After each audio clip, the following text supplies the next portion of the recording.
interest rates are high, but buyers and sellers still need to buy houses.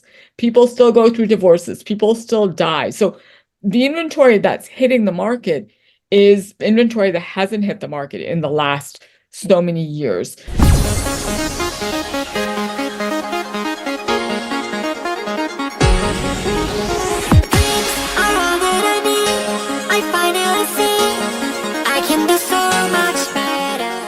Hi, everyone.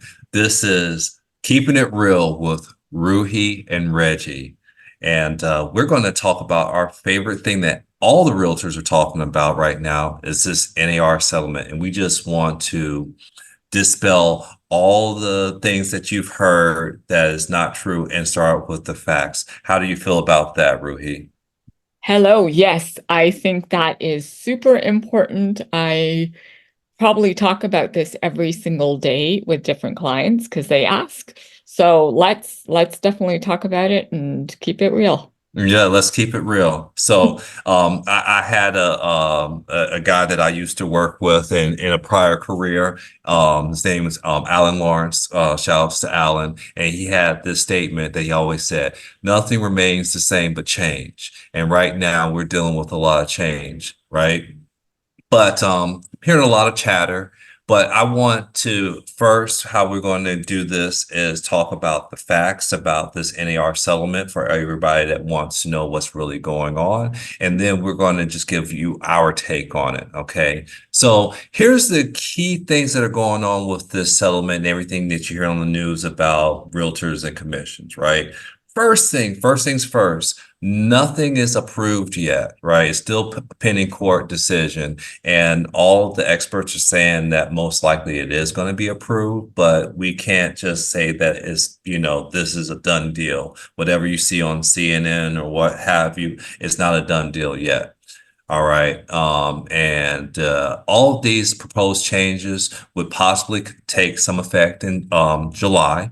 We don't know the date, but July is the target date. Essentially, they want to make sure that the commissions are decoupled, whereas the buyers and the sellers, are kind of like they don't want buyers to feel like they're getting a commission automatically. For that reason, we're going to be permitted from exposing the amount that our sellers are going to give to the buyer's agent in the MLS, right? That's the system that we use that you Yeah. have access to in Zillow and what have you. But it's not saying that we cannot offer a commission to the buyer's agent. They're not being outlawed. They're still allowed, and we can still advertise anywhere we want to, whether it be social media, website, Mhm. by phone, text message, just not on the MLS. And that's really it. And that's what you're hearing about on the news. So the other things that you're not hearing about on the news, all right, is that now buyer agents technically are supposed to get a signed agreement with from each buyer prior to showing the first home. Another thing that I just heard that I have not heard one person talk about except one, that it was a lawyer, a real estate lawyer in North Carolina, that went through that whole 180-page document that states that whatever amount that you put on your buyer broker agreement, so let's say it's 2.5%. If that listing agent and their seller is offering more than what you have written on there, you cannot actually get the extra amount. So let's say they're offering 3% to the buyer agent and you brought the buyer, you have a buyer agent broker agreement signed for 2.5%, you can only collect the 2.5%. Yeah. I mean, so let me just jump in really quickly. So one, what you're saying is buyers agents don't go away, which is a fact. Second, That's correct. buyers agents are going to still get paid their commission 90% of the time from the seller. And the Correct. odd time that the seller doesn't want to pay the commission, the buyers can pay for it, or they can negotiate. So as an agent, as a buyer's agent, you can go in and say, here's the offer, and here's my request for commission on this offer. And honestly, I don't know about the other states, but I know for California, our market's completely insane in that sellers, even in a market with low inventory and high interest rates like we are in right now, we are still seeing multiple offers. And the multiple offers obviously don't come from the listing agent, they come from the buyer's agents, the agents who are showing your property, they're bringing you offers. So if you think, hey, you know what, I don't need a buyer's agent, I'm going to save myself some commission and just have my listing agent sell it. Yeah, your listing agent can sell it, but that's if a buyer comes in unrepresented. If they come in represented and you want that 100,000 over list, then you're going to have to pay that extra 2.5% or whatever commission. Commissions have never been fixed. Set.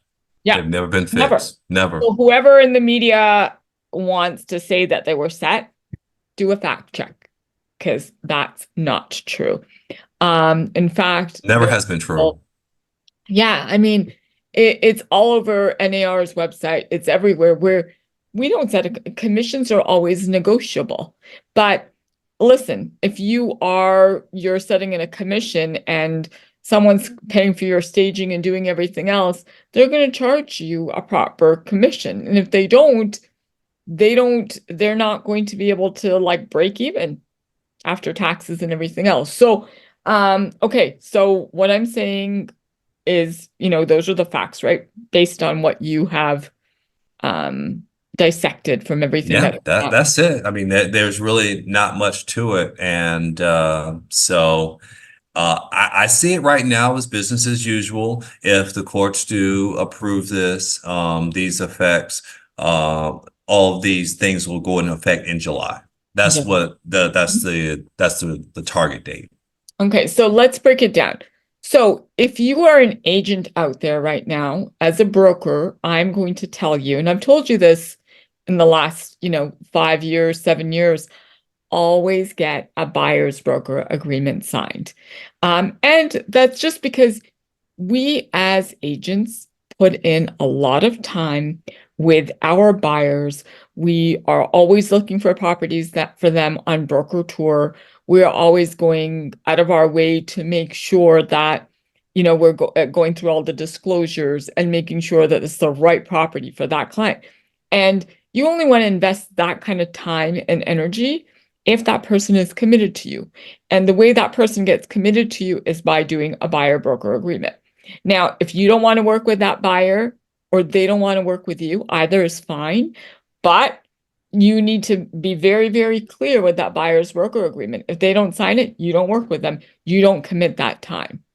So I think, Well, now it's going to be required. I mean, it specifically states that before you show the first property, that buyer broker agreement has to be signed. So my question is, how does this affect all the Zillows, the Realtor.coms, the Movotos, because their whole model is based on getting those calls and the immediate showings. How does that affect them? What do you think? well, I have a feeling they're going to send out a electronic disclosure or they're going to meet you at the property and make you sign it. Now, I'm hoping that, whatever they do, they're very clear. I'm sure they've got a legal department who's going to go through the legalities of it. But maybe they sign exclusively for that one property, which is, is I've heard that possible. that Yeah. might be like every property you have Yeah. to, So you every know. property you go into, just like the COVID days where when you'd go in, you would have them sign that document. It would be something similar to That was a that. lot of fun. A lot of Yeah. fun. A lot of fun. But listen, anyone who's been in the industry a long time or is new to the industry is not going away because if you don't have a proper representation for the biggest purchase of your life, you are going to be in trouble. So let's move on to buyers now. So if you're a buyer, I'm a buyer, Reggie, and hey, I'm going to save some money on my purchase. Tell Hmm. me what you think. Tell me what you think about that. Oh, in terms of like saving on the commission? Yeah, like I'm going to go in. I'm just going to work with a listing agent. Well, you know, I would say good luck. So, I mean, it really depends on your level of understanding, but for most people, they may have done this, anywhere between 2 or 3 times to 10 times in a whole lifetime, where we do this, multiple times in a month. So all transactions are good until they're not good. And I do see a lot of chatter online from people who have successfully bought and sold by themselves, and it went fine. And there are many transactions that go great. And I will say that you were just lucky. And I'm not saying that in a bad way, because there's many transactions that go smoothly. But what happens when that transaction does not go smoothly? Who do you have there for you? And you have the saying, right? Money wise, pound foolish. How's it go? I probably butchered Penny wise, pound it. foolish. Yeah. So you're counting your pennies and you're like, oh great, I saved myself $10,000 on commission, and I'm going to use that 10,000 or 15,000 or 20,000, depending on how expensive your house is. The reality is, yes, you could save yourself those pennies. But what happens when you buy a $3 million house and all of a sudden your house starts sinking or going down a hill? Or you buy a $3 million house that's rodent infested, or you buy a $3 million house that has some sort of mechanics lien on it that you didn't know about, Well, I or say it good has an luck. easement, or it has an easement that you didn't realize was an Yeah. easement there, or it has, riparian rights. I mean, listen, there could be a number of things that could happen when you purchase a property and you're unrepresented. And what I like to tell my buyers, because we're talking about buyers right now, is this is the biggest purchase of your life.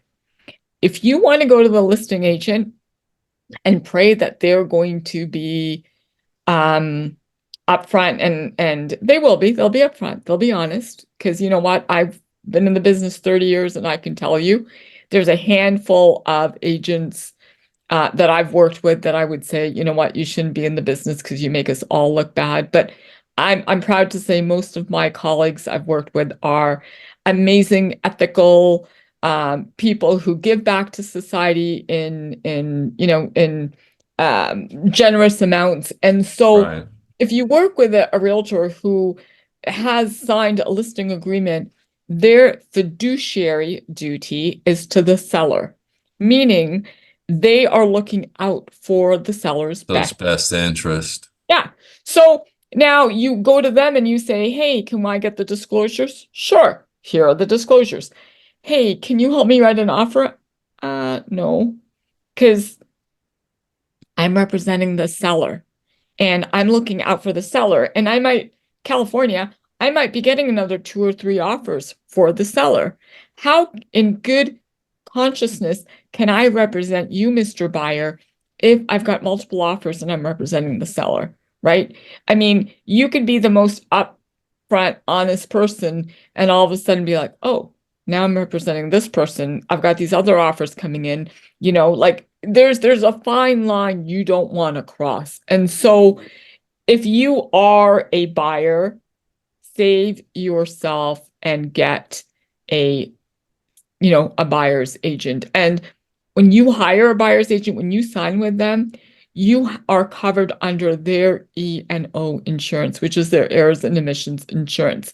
So if there is something that goes sideways that, wasn't disclosed, if there is something that goes sideways that, was not disclosed, like I said, or something's missing on the contract, E&O can kick in. But if you're doing it on your own, you either hire an attorney who is with you and who's going to charge you hourly, but they don't know what we know as realtors. And every time you have an issue, you're going to call them and you're going to pay more money. with a realtor, if you're working with a buyer's agent, if something goes wrong, a year from now, or you just have a question, you want to know a value, you have a question about whatever, you can call them 25 times and they're going to respond to you and not charge you anything. It's a part of the service, it's a part of the relationship. Hmm. So just like you have an attorney, you have a dentist, you have a doctor, you should have a realtor. What do you think? Well, oh, of course. And I'm biased because I'm a realtor. And I think there's always been a market for do-it-yourselfers. That's why you have for sale by owners, and it's not a new thing that buyers will go directly to the listing agent at times. But what happens to our first-time home buyers? What happens to our buyers that might not have as much money that are FHA and VA? I mean, as far as I know, VA buyers, they can't even, pay their agents directly when they get a VA loan. And when I mean VA loan, that's like like veterans, right? So, uh, I do feel as though the first time home buyers, the entry level buyers, they are going the ones that may not have as much, education about the process are going to be the ones that are going to be left behind in this. Well, They, you yeah, know, they are going to be left behind. And here's the thing, right? What they thought they were preventing, they're actually going to make it even worse. So the people who were disadvantaged for whatever reason are going to be even further disadvantaged. And especially in a state like California in Bay Area where inventory is very limited. And the reality is every house, no matter where it is, as long as it's priced properly, they are getting multiple offers. And so it's not like it would be in a state that maybe, things sit on the market for a year or, 6 months at a time. It's not that case in California. So you do want to be represented properly. You I want to saw. be guided I, properly. I'm sorry, I didn't mean to cut you off, but I Yeah, had to mention this to you because I just saw this Yahoo article that just came out, and this person had mentioned on there, and I appreciate their opinion, but they say that you should research and find a buyer's agent that can just write up the contract for you for $500. well, listen, I haven't seen those, but let me tell you, the buyer's agent. Okay, listen, I have paralegals, right, who work for attorneys, and to start whatever or to review a tenant application, a lease application, they charge like $250. Well, they're full-time paralegals. And they're doing this on the side as a side hustle.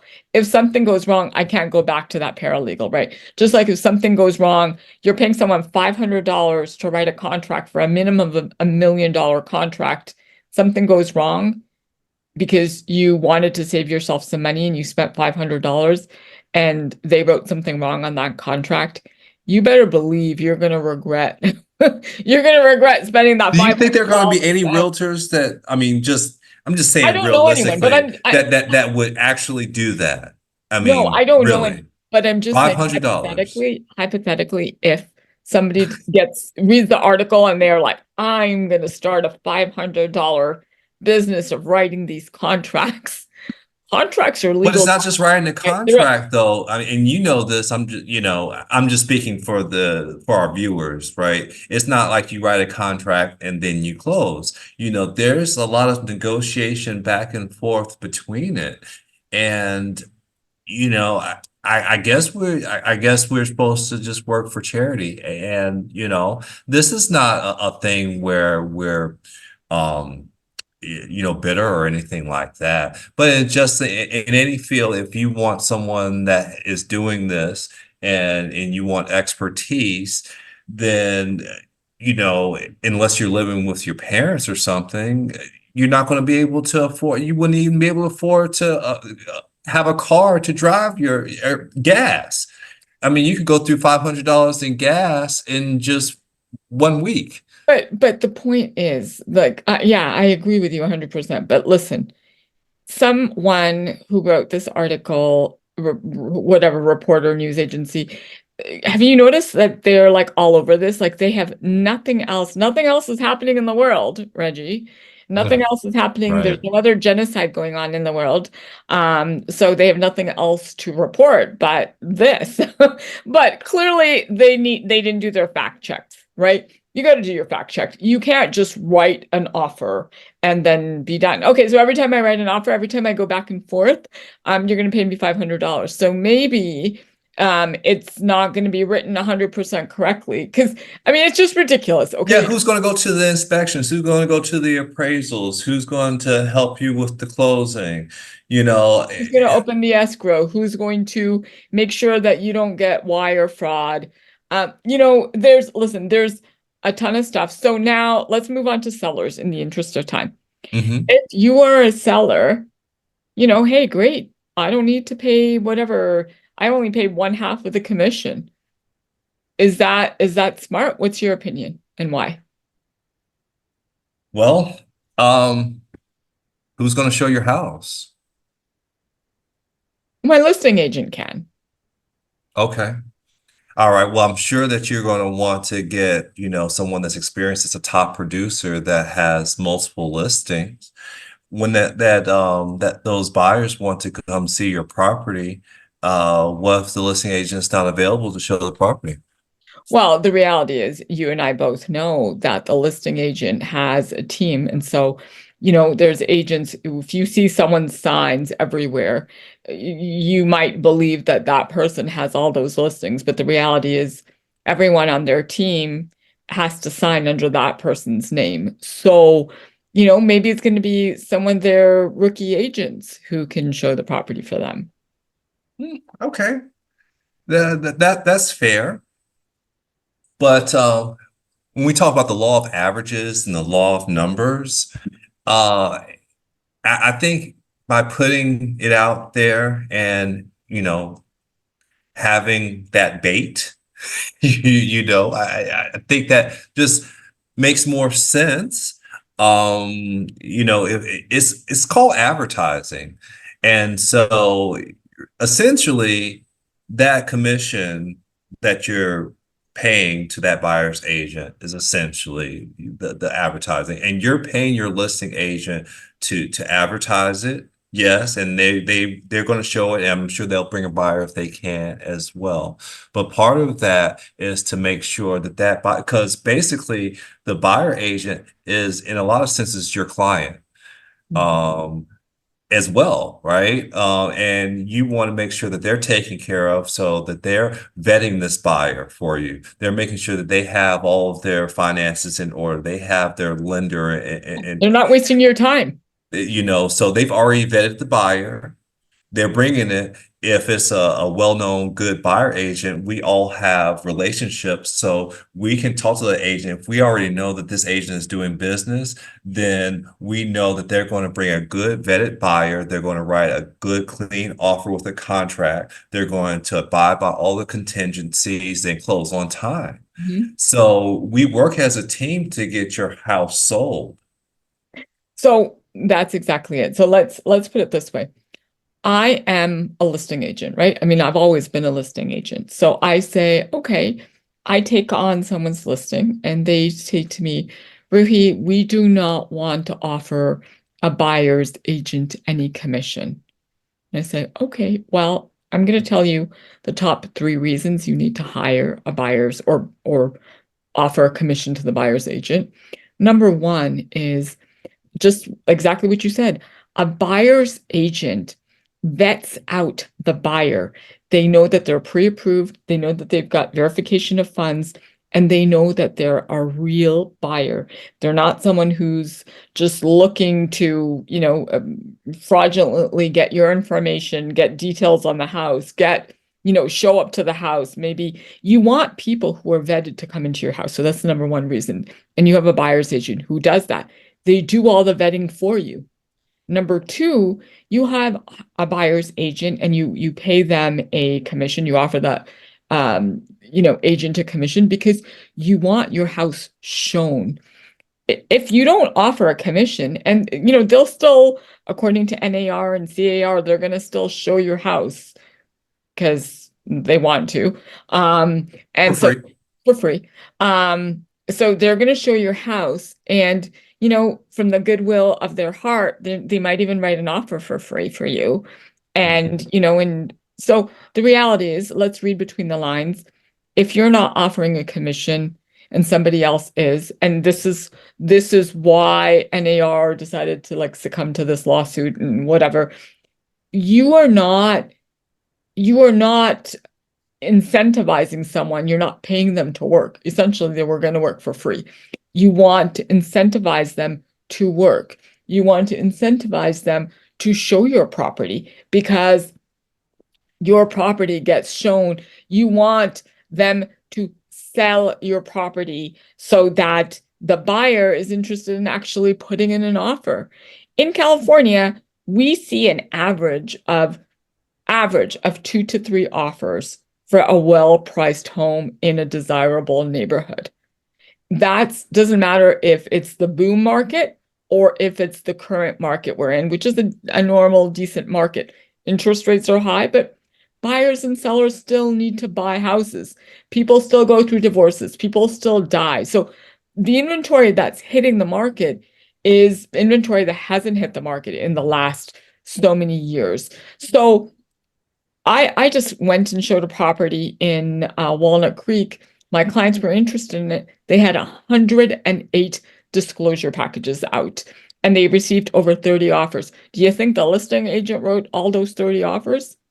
And so if that property was listed at $1 million and it went, 10, 15% over list price, do you think it's worth offering a little bit of commission to get those multiple offers? So that would be your number 2 reason.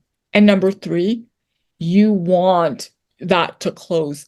The agent does not get paid. You want your sale of your home to close, especially if you're buying or you're counting on that money for anything, and to buy another house or to move out of the state or whatever. When you have a buyer's agent on the other side, they are continuously following up with escrow. They're following up with inspections, appraisal, all of these things.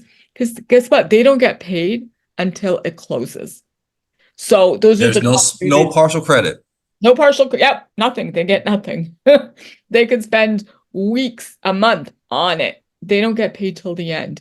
And so do you think they're just making money?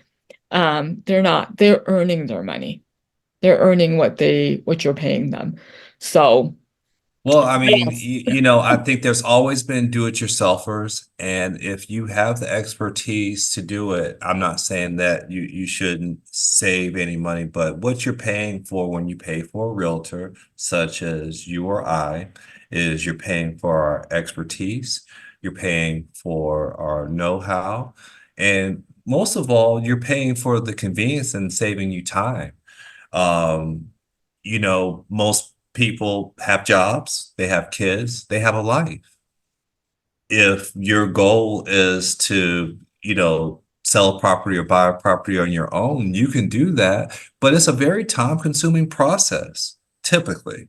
Well, not only is it time consuming, Reggie, but it does require, why do we go through like courses and education to get initial license, but then we're continuously upgrading and updating our education. We're doing that because there are different nuances, things that come up, different scammers out there who try to scam buyers and sellers. There, wire fraud. Wire fraud, yeah. Yeah, people stealing identities. I mean, these things are out there for a reason. And, you know, having Why representation go at it alone just to, to feel save as yourself, though right? To save yourself essentially pennies if you really think about it.